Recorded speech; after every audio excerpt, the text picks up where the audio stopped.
bazamufata ubwiwe akazazira ibyo bamushinja.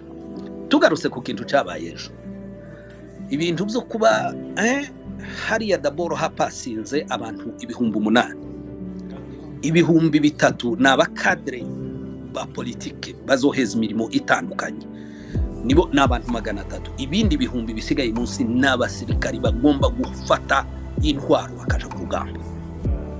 Rero hariho ukuntu bahebaguka. Ikindi cya kabiri nuko habayeho training irarangira basuzuguye leta yazanye za SCOI, leta yazanye za CH4, leta ifite za drone zitagira uko zingana, ariko ibihumbi n'ibihumbi bingana kuri yeko ntiwabihisha, bigakora training bikarangira leta ntacikoze. Ni ukuvuga ngo hari ukuntu bayisuzuguye bayikoze isoni, noneho bagenda mu mihanda ibihumbi n'ibihumbi biri mu muhanda bigenda biririmba izo ndege zabo zari hehe, bijya byose bavuga yuko bagize monte en puissance biri hehe, ibyo bakangisha abaturage yuko bazanye ibifaru byinshi biri hariya biri hehe. Bari abantu ko barakora za meeting zabo bakavayo bakaja gufata n'agacupa bagafata bagakora gapari ko kurangiza iriya graduation.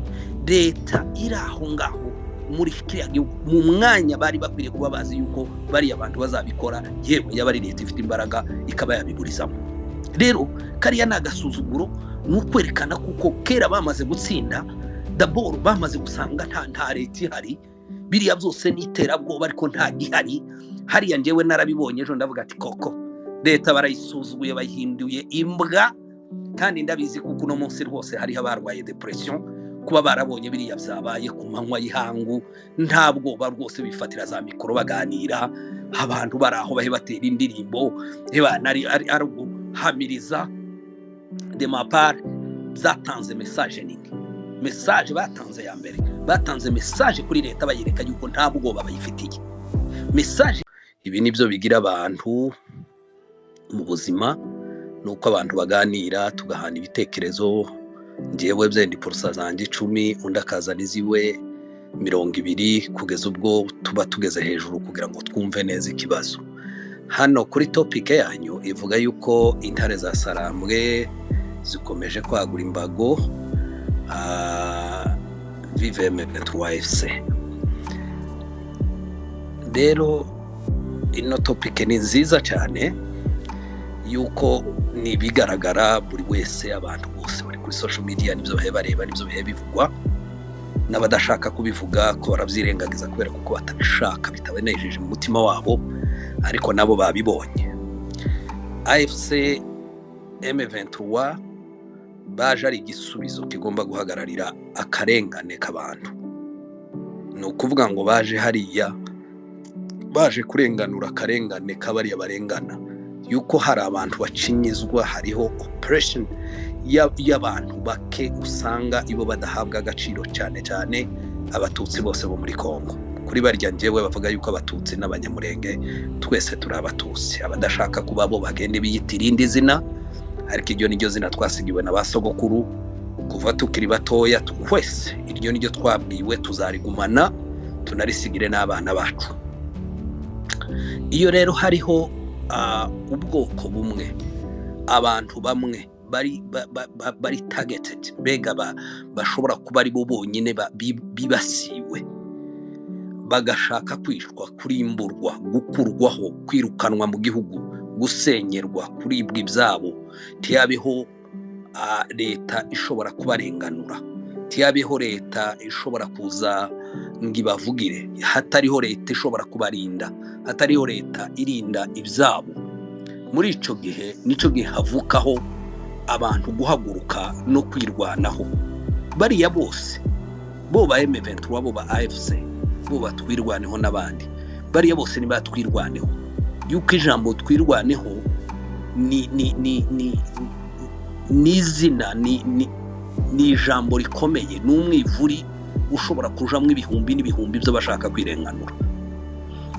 Rero nubwo bashobora kugira yandi mazina iruhande, ariko nanone muri objectif zabo ugiye kuzisoma, nabo baravuga ati dushaka kurenganurwa, dushaka ko impunzi zacu zitaha, dushaka ko tuba mu gihugu twese twubahanye, dushaka kuba mu gihugu twese dufite freedom, dushobora kuja aho dushaka, dushobora kuja mu nzego z'ubuyobozi, zaba iza sivile, zaba iza gisirikare, twese kimwe, hatariho umuntu uza akakurebera ku izuru akakumvira no ku mvugo yawe uvuga. Kuba dushobora tuvuga imvugo igiye gusa yuko ubusanzwe imvugo yacu ntabwo ari ikinyarwanda, ariko byose bigiye gusa n'ikinyarwanda. Cyo gituma byitwa kuko ari ikirwandofone, ariko kuba umurwandofone si ukuba umurwande. Ibyo bintu twarabivuze n'ubushize. Ni nk'uko umuntu ari umufrancofone atari umufrancais. Rero abantu bazoza bitandukanya cyane cyane abantu b'abanyakongo bariya bize barabyumva, ariko nuko bazana ideology ipfuye bakayinjiza mu bana batoya, mu basore bato, akaba ari bo babaza rendo, bakakurana urwango, bagakurana kumva kuriya muntu atari uwacu, ari umunyarwanda. Ibyo bigatuma havuka iriya mitwe yose, imwe yo kugira ngo imareho bwa bwoko, n'iyindi yo kugira ngo bwa bwoko nabo bwidefande kugira ngo bubeho.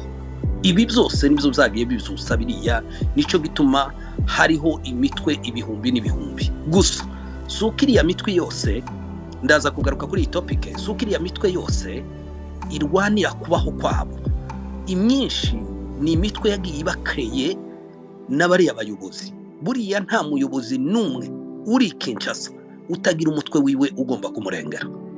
Bavuga babaka bashaka kumukoraho, wa mutwe ugahaguruka ukavuga ati abandi bose basigaye turabica. Wa mutwe ni wakoresha, wa mutwe niyo shield, niyo ntuze ingabo yiwe imukingira. Nicyo gituma uzubona Bitakwira yigeze kuvugira hariya Bukavu, aravuga ngo wagiye kwitoza kuba guverineri wa Bukavu, ngo kandi ngo megarson, ngo bari abahungu abita abahungu biwe ba mayimayi bose ngo nibo bazoza kumurinda. Nukuvuga ngo buri wese, umunyepolitike wese kuri Kinshasa abafite imitwe yiwe. Murabizi banzangi nibo bafinansa ziriya za Kodeko. Bino byose bikorwa abantu twese turabizi ukiriya mitwe igenda ivuka.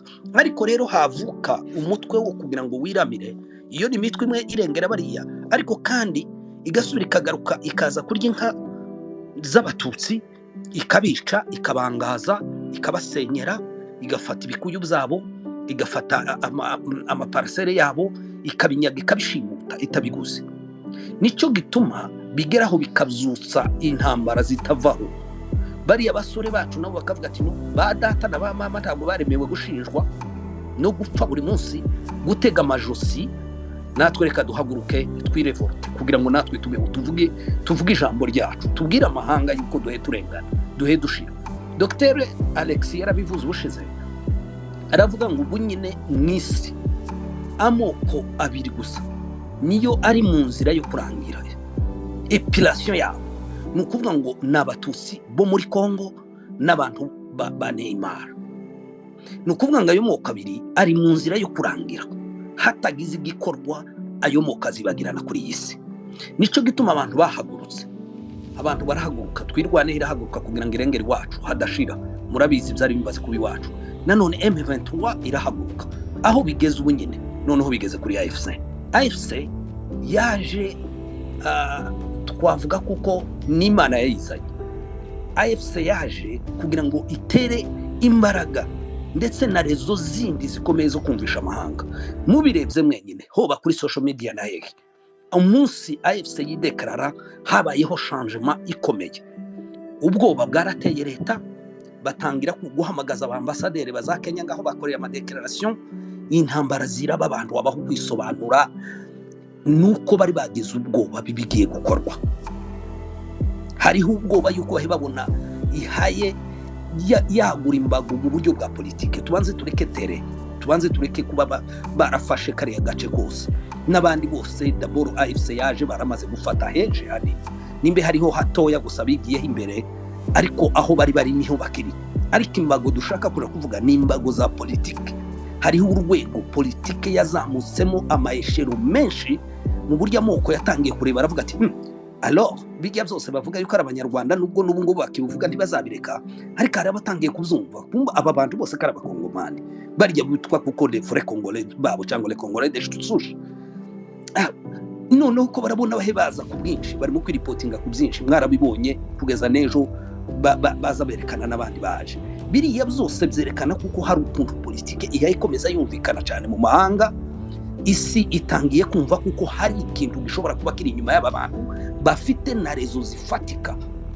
Noneho hakubitiraho ibihe bikorerwa muri neo za leta. Hari umuntu wanditse report ejo bundi arandika aravuga ngo bivana na investigation bakoze ahantu hari leta ngo niyo hakorerwa amahano cyane kurenza ahantu M23 yafashe. Uwo ni umuntu wigenga utari AFC cyangwa abandi birya cyangwa uko abandi bazabyita mu mazina yabyo. Rero biriya byose ni message ikomeza itangwa. Hari ukuntu bihaye bigenda. Mwabonye waherutse kuza muri AFC uri Buraya wari umudepite, mwabonye n'abandi bahe bakomeza baza n'abandi noneho bayidepesi bonyine ko barava kuri idepesi bakaza. Uko niko kwaguka. Nukuvuga ngo AFC kiragenda ishinga ibirindiro ku isi. I Buraya bamaze kujayo, muri Amerika bamaze kugerayo, muri Canada bamaze kujayo. Isi yose ko baragenda bajenga ahantu. Afrika nayo bazoyishira mu bitu no kugera Kinshasa kuri hariyo AFC ihari badashobora kuvuga yuko bashobora kwishwa, bashobora kugirirwa nabi. Mwabonye byananga amahoteli yarasenywe, yarapiwe, ibintu byose byarahagaritswe ngo nukugira ngo bamutera ubwoba cyangwa bamucecekeshe. Ukuri na objectif zatumye abantu bahaguka tizotega ubwoba yuko bakunduye inzu, yuko bari yabahe babikora kuriya nabo barazifite. Bibaye ari ukuvuga ngo abantu bazo hari pisana kisasi ejo nejo bundi AFC nayo yogera Kinshasa kazasenya ibya Kisekedi n'iby'abandi. Biriya rero ntaho bihuriye. Bakaretse umugore n'abana be bakabaho, iwe agakomeza akagenda kajiyo bazamufata ubwiwe akazazira ibyo bamushinja. Tugarutse ku kintu cyabaye ejo, ibintu byo kuba hariya daboro hapasinze abantu 8,000, 3,000 n'abakadre ba politike bazoheza imirimo itandukanye. Nibo n'abantu 300. Ibindi bihumbi bisigaye munsi n'abasirikari bagomba gufata intwaro bakaja ku rugamba. Rero hariho ukuntu baguka. Ikindi cya kabiri nuko habayeho training irarangira basuzguye leta. Leta yazanye za Skoy, leta yazanye za CH4, leta ifite za drone zitagira uko zingana, ariko ibihumbi n'ibihumbi bingana kuri yeko ntiwabihisha. Bigakora training bikarangira leta ntacikoze. Nukuvuga ngo hari ukuntu bayisuzuguye bayikoze isoni. Noneho bagenda mu mihanda, ibihumbi n'ibihumbi biri mu muhanda bigenda biririmba. Izo ndege zabo zari hehe? Bijya byose bavuga yuko bagize monte ya puissance biri hehe? Ibyo bakangisha abaturage yuko bazanye ibifaru byinshi biri hariya biri hehe? Bari abantu ko barakora za meeting zabo bakavayo bakaja gufata n'agacupa bagafata bagakora gapari ko kurangiza iriya graduation. Leta iraho ngaho muri kiriya mu mwanya bari bakwiriye kuba bazi yuko bari abantu bazabikora, yewe yabari leta ifite imbaraga ikaba yabiburizamo. Rero kariya nagasuzuguro n'ukwerekana kuko kera bamaze gutsinda, daboro bamaze gusanga nta leta ihari. Biriya byose n'iterabwoba ariko nta gihari. Hariya njyewe narabibonye ejo ndavuga ati koko leta barayisuzuguye bayihinduye imbwa. Kandi ndabizi kuko uno munsi rwose hari abarwaye depression kuba barabonye biriya byabaye ku manywa y'ihangu. Ntabwo rwose bifatira za mikoro baganira, abantu baraho bahe batera indirimbo nari ari guhamiriza. De ma part zatanze message nini. Message batanze ya mbere, batanze message kuri leta bayereka yuko ntabwo babayifitiye. Message ya kabiri beretse abaturage yuko bahari kandi bashobora kugira ico gukora. Ibyo gufata goma ntibyabananiye n'ahandi nukuvuga ngo bafite aho bagera, bafite impamvu bagaye batuma bakicicaye hariya. Beretse n'amahanga bagereka ati no si twe twenyine, dore ibihumbi n'ibihumbi bituri inyuma bihe bidusanga. Iziriya ni inteke, ubu nyine hariyo inteke yindi igiye gutangira vuba kandi ababikeneye n'abari aha ngaha tubamobilize rwose muhaguruka abantu bavino bagende baje gufata kose z'ibyumweru 2 abantu dushigikire. Nimbe twarahagurutse kubashigikira so gupfa gushigikira gusa, duhaguruke twese tubikorana umwete, tubikore tubishaka, tubasutene mu buryo buri moral, tubasutene mu buryo buri financial, tubasutene mu nzira zose zishoboka. Nuko no kubavugira wenda afande rugabukira aho wenda mbere yuko tukurikura, nimba kuko iyi leta ifite imbaraga zo kurinda ubusugire bw'igihugu, ni gute umuntu ashobora nimba bavuga ko ni M23 ari idafite ikirwanira ni gute bashobora gukorera biriya bintu mu maso ya leta bitwa ko ni leta yindi bigaragaza iki noneho kuri iyi leta niko abantu bagomba kwitega mu minsi iri imbere bitewe n'uburyo iyi M23 igenda yagura imbago uburyo biyeretse abakongomani ejo. Urakoze cyane ku kibazo cyiza. Iyo inyeshamba zirwana na karikire nyinshi cyane mu buryo kwihuta bafata ahantu ntabwo zobagora rwose kuba bukubita none bagakubita Goma bakadivasinga bakabubugera za Bukavu bagakubita, ariko hari igihe ingabo zishobora kuba abana nke harya bari barafashe kera umwanzi akaba yabaturuka inyuma akica abaturage. Ibyo bakora byose bituma bitonda bagakora buhoro buhoro. Ni uburyo bwo kuvuga ati yenewe zacu twafashe bano baturage bacu batazongera bakarengana duhe twihuta kuja gufata hari imbere. Nimbe barapasingishije ibihumbi bigera kuri 4,700. Ni ukuvuga ngo izo ngizo zigera kwa hafi ku batayo 5 za pasinzi. Ni ukuvuga ngo hariho n'izindi bagomba kumenya kuko bagomba gupasingisha ingabo zikaza hakagira umunsi badi basinze hakagira zose karaharya zishobora guhangana n'umwanzi wabaturuka hirya no hino. Yuko murabona ahanini nubwo bufata Bukavu haracari inzira za Warikale, nubwo bufata za Butembo haracari inzira zituruka za Bunia n'ahandi muri ari amashamba bose bakaza gutera. Mu gihe ibyo byose bigihari ibo bagenda n'amakenga dufate hatoya twasekirize twarwanire ntibahadukure, ariko cyane tugire umutekano w'abaturage bacu. Kuri message rero, message ho nabivuze na mbere, ni message yo kubereka kuko ntabwo babafitiye kwanza leta. N'icya kabiri, impamvu yabo yatumye bahaguruka ku Rwanda yo kugira ngo bemere kuribera ahantu hariho hose kugira ngo basekirize abaturage babideside. Icya gatatu, hari yaberekanye kuko nyuma y'iyi graduation hashobora kuzogira bizohinduka byinshi. Nimbe bapasingishije ibatayo 5 none ntabwo zose ziri bwicare hariya. Ni ukuvuga ngo hariho iyindi ntambwe igiye guterwa, hari ahandi hantu hagiye gufatwa. Murabizi kuko hariho naho ndagira ngo numvise barwanye za Rwindiri yaba hari abasirikari benshi bafashwe n'amamodokari yafashwe. Hari ibintu bihe bikorwa. Icyo abantu bitega ni bitege nyuma ya graduation ingabo zingana kuriya zigiye kwicara hariya se zigume zirye impungure. No, ni ukuvuga ngo hariho intambwe yindi igiye gukorwa. Tituyize simbavugira sindi n'umuvugizi wabo, ariko uko mbireba ni ukuvuga ngo iyo habaye gutyo habaho imbaraga zongeretse mu zindi. Buriya na leta yabibonye yamenye kuko hari ibihumbi byabaye, amakuru ko barayabona nta abantu ibihumbi 8 byokorera training ngo bereke kugaragara, kandi n'amakuru bari bayafite. Hariyo na drone yashatse kuza kugira ngo ibarasa ariko ntibzakunda. Ibyo byose ni ukuvuga ngo nabo bagiye bakora ku makuru. Leta uno munsi yashaririwe, ni ukuvuga ngo nta mahoro bafite. Barebye ibihumbi n'ibihumbi biri mu muhanda bigenda biririmba binezerewe, abaturage bahagaze ku mihanda baseka babona ukuntu hari amahoro. Igoma ntibigikunda. Nabonaga Micombero yandika mukanya ngo ubu nyine ni $100 ubu ulavi utanga $100 cyangwa bakwice. Micombero wenyine ageza habyandika kandi uwo ni pro gouvernement. Rero hari yako barashaka kwereka yuko amahoro yaganje mu karere barimo, kandi kindi banavuze yuko twitegure naho handi tutaragera tuzahagera. Ku bwanjye tekereza kuko hari ikintu kinini kigiye guhinduka kuri tere. Hoba mu buryo bwa politiki ibyo byamaze guhinduka, abantu ko baraza ku munsi mwarabibonye mu cyumweru gishize arabaje, ejo harabaje n'abandi benshi harabiripotinga abandi mu buryo bw'ibanga bagenda bakamenyana gusa na coordinateur akavuga ati ubanze ureke kundekarara rwose nzakubwira igihe bivana n'umutekano wabo. Hariho message nini ihayitangwa mu gihugu yerekana kuko bari abagabo by'ukuri bari determine n'amahanga karabibona. Buriya barabirebye ndimugire ngo none ni twebwe twenyine gusa, isi yose yarabibonye. Nukuvuga ngo isi yacitse umugongo. Leta ya Kongo yumiwe, abasirikari bagize ubwoba. Hariho ukuntu iriya morale ubundi ca aduyi imbaraga, kandi yugwana na aduyi kera wacitse imbaraga ibindi byose gususigara wirukanga ntibahagarara.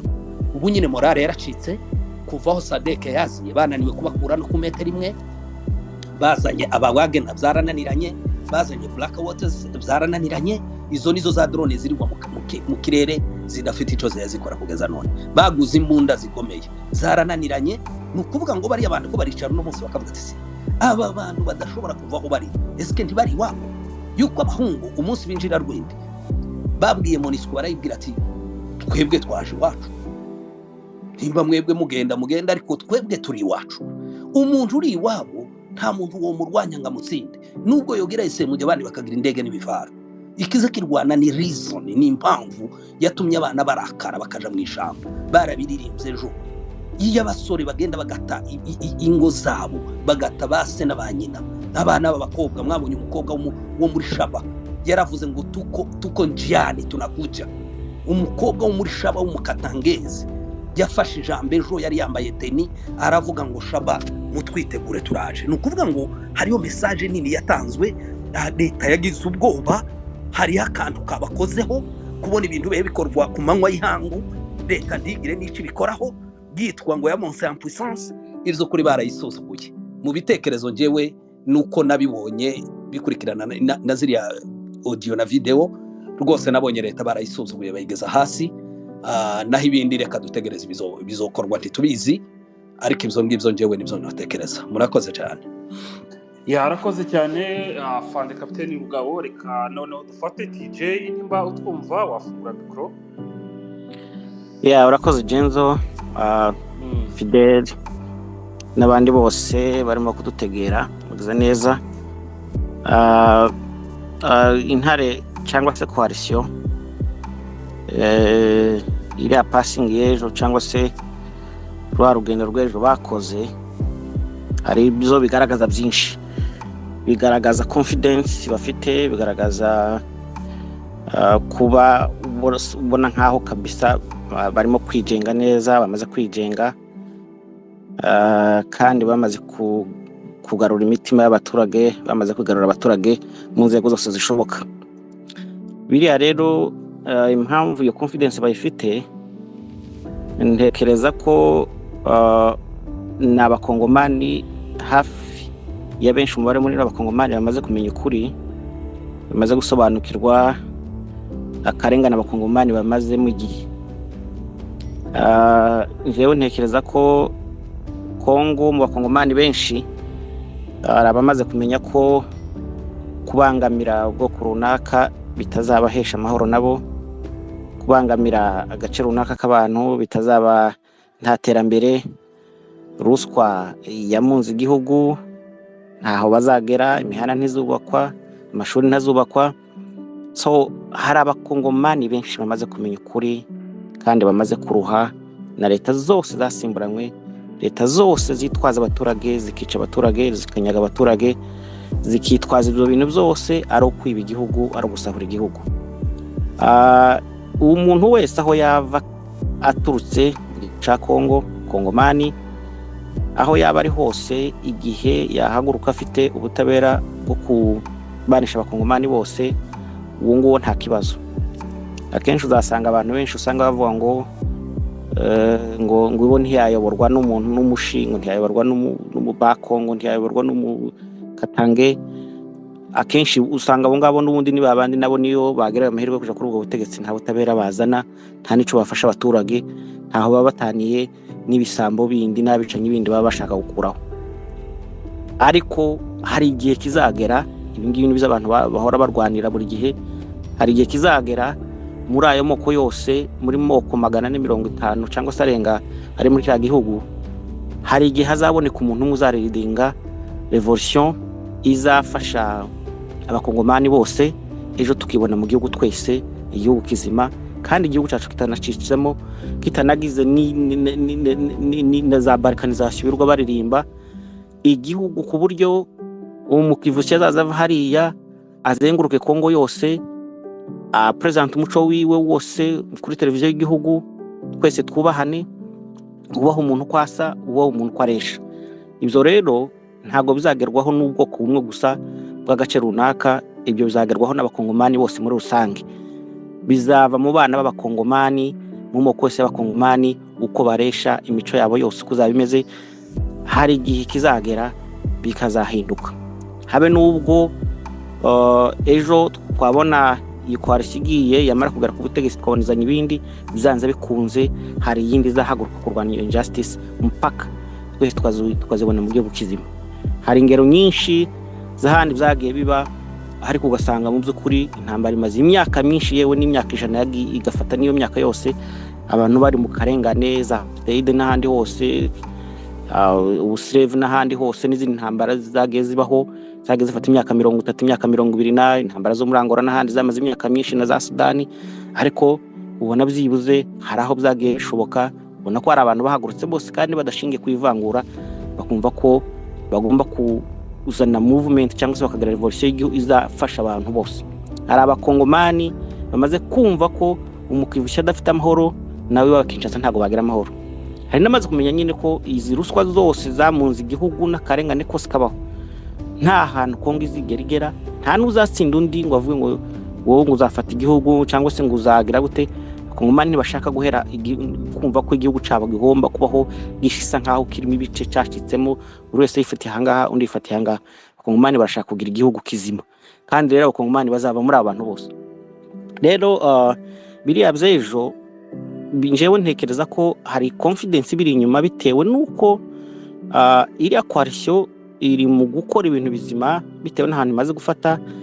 Abaturage bamaze kubizera, bamaze kubona ko aribo bakongomani bashaka kuzayobora kiriya gihugu, bakabafasha abakongomani bagakora, kubera ko hariya muri Kongo usanzwe iyi leta ihari, akenshi umusirikare ujya usanga ari mu baturage, arimo kubambura, arimo kubiba, babateza imisoro n'ibindi byose. Ariko hariya FCD usanga abasirikare bafite ibyo bashinzwe, imirimo yabo ya gisirikare, kurinda umutekano w'abaturage. Abaturage bakajya mu byabo, bagahinga, bakorora, bakanyibana, bakajya mu mashuri, bagafatikanya mu miganda, mu gusukura igihugu, mu kugomorora igihugu. Ahantu hose hari ibibazo hose ugasanga barimo gufatikanya, bari mu nzego z'ubuzima z'iterambere, zo gufasha abaturage iterambere mu bushobozi buke baba bafite bwose. So rero ntekereza ko icyo noneho kigatuma abaturage bavuga ati no, abantu ubona aribo baje kutubohora tubagane.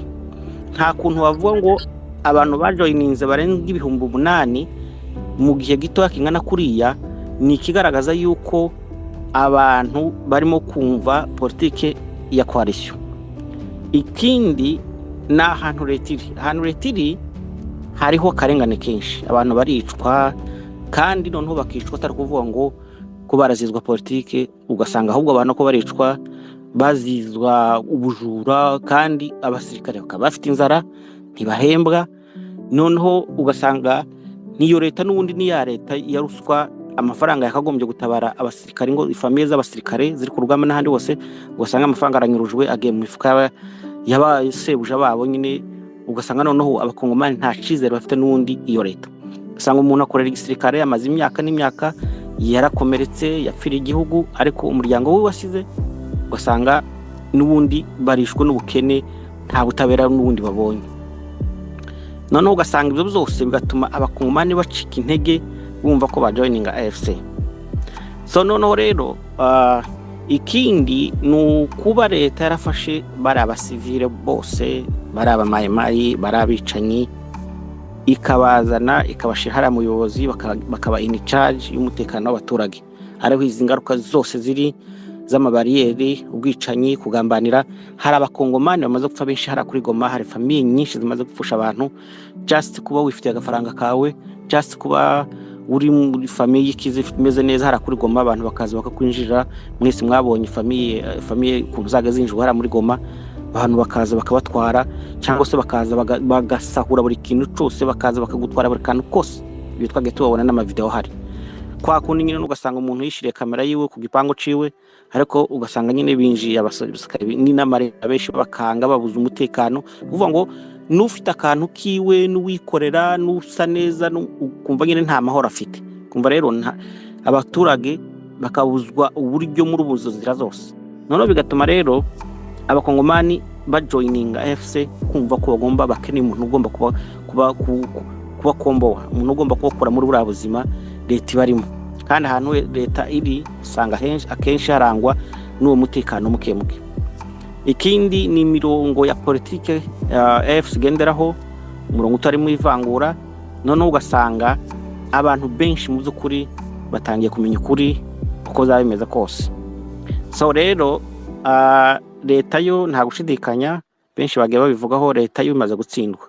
Nta kuntu bambwira ko AFC aho yafashe hose leta yananiye kuba bakura, bakoresha training angana kuriya, abantu bagapasinga bangana kuriya, confidence AFC ifite ni ikigaragaza ko mu by'ukuri leta yamaze gushirirwa. Leta yakoze iyo bwabaga hose, izana ingabo hirya no hino ku isi, yambaza ibihugu byose biraza, amafaranga ishoramo yose ashoboka yose, indege zararashwe, izindi ziri mu magaraje, izindi zabuze amavuta, izindi no kuvuga ngo nta bundi bushobozi leta ifite. Kandi niyo mpamvu ngubu rero batangiye gushira intambara mu basivile cyane, niyo urimo mpamvu urimo kumva ko batangiye kuzana imbonera ku ngo zije gutraininga abasivile za Masisi n'ahandi hose aribo bafatanya in-charge umutekano wabo. Kiriya ni ikimenyetso kigaragaza ko leta iba yatsinzwe. Iteka ryose nubona leta ishoye intambara mu baturage, icumurije abaturage mu gukora icyo mushaka, murinde umutekano, muhaguruke mu bandi igihugu cyanyu, ubwo ni ururimi rugaragaza ko iba yatsinzwe, nta handi bisigariye. So rero nta kabuza bitewe n'ururimi AFC yavuze ejo, ni ikigaragara ko mu by'ukuri mu gihe gito yakiri imbere muzabona changement y'ibintu binini, tuzabona revolution irimo kwiruka cyane, bafata indi mijyi myinshi. Sinzi wenda kizakurikiraho niba uriya mugabo azaganira nabo cyangwa se nawe ubona nawe ntago abyitayeho, urebye ubona ni nkaho arimo kwisahurira imitungo, ko ubona nta cizere gifitiye igisirikare cy'igihugu, kandi n'igisirikare nta cizere kimufitiye, kuko abasirikare FARDC ntabwo ushaka kurwana, ntabwo ushaka kuja muri iriya ntambara, kuko izo umugabo bari kumwe nawe inyuma ko nta mugabo urimo, nta bahemba, nta kintu, ntibanarya, bicwa n'inzarabirwa bajya gusahura ibiryo, barabyerekana ku mavideo buri munsi ko inzara ibishe. So urumva rero byanze bikunze ubona ko AFC rwose mu minsi mikeya izaba yahinduye ibintu byinshi. Ikindi ubona urebye abantu bajoininga AFC ku mpande za politiki cyangwa se za gisirikare, ni abantu bose baturutse hirya no hino. Sinzi niba barebye zira discours z'abana b'abakobwa, hari umwana w'umushi wavuze n'undi mwana w'umukatangeze, vraiment ubona ko mu by'ukuri harimo kujoininga abana batoya, abana bafite amaraso batoya, ubona mu by'ukuri barimo kuzitabira cyane, kandi bashana babinyotewe, bakeneye revolution, bakeneye impinduramatwara muri kiriya gihugu, bakeneye kubona buri mukongomani wese abasha kubaho. Kandi rero ngiye icyo nshaka kubwira abantu hano, ntabwo ari ukuvuga ngo abantu nuko bashigikira intambara, ngo nuko geza intambara, oya. Kiriya gihugu gikeneye ubutabera kuri buri mukongomani wese.